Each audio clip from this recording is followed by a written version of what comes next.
একবার রাত 2টো মতো বাজে, গভীর বৃষ্টি হচ্ছে, মানে ক্যাটস অ্যান্ড ডগস। আমার বন্ধু মিঠু আর আমি রূপসার ফেরিঘাটে একটা ফেরিতে চড়ে বসে আছি। আমরা কোথাও যাচ্ছিলাম না, বৃষ্টি হচ্ছে, ঘুরতে ঘুরতে রাস্তা দিয়ে চলে এসছি। তো বাকি সবাই শেডের নিচে, মানে ছাউনির নিচে দাঁড়ানো, এরকম ছাউনি থাকে ফেরিতে, সবাই ছাউনির নিচে দাঁড়ানো, আমরা একদম ঠিক মাঝখানে মনে সুখে ভিজতেছি, ভিজে দুজনেরই কাক কাক ভেজা অবস্থা। লোকজন চিন্তা করছে এই দুটোর মাথা ঠিক নেই, আর আমরা মহা সুখে আছি, মানে চিন্তার বাইরে সুখ। একটা পর্যায়ে মিঠু বললো, দেখ বেশি ভিজলে শরীর খারাপ হয়ে যাবে, চল আমরা কোনো একটা শেডে যাই, মানে কোনো একটা ছাউনির নিচে যাই।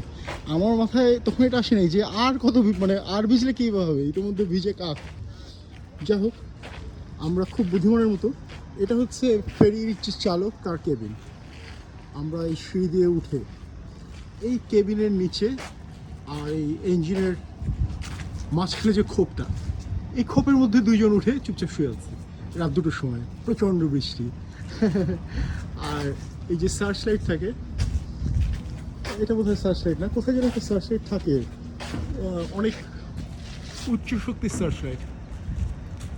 তো ওই জিনিসটা চারিদিকে নদীতে পানি ফেলছে, মানে আলোর বিম ছুটছে, তাতে রাতের অন্ধকারে বৃষ্টির ফোঁটাগুলো রূপালি রূপালি ধরনের দেখাচ্ছে, দারুণ দারুণ দেখাচ্ছিল।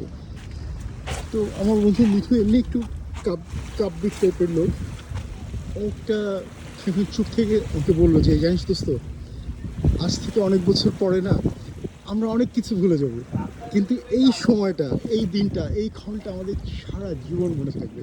This is nothing, I mean there is no event, কিন্তু শুধু এই ক্ষণটা যেখানে কিচ্ছু হচ্ছে না, would always remember that, and instantly I do.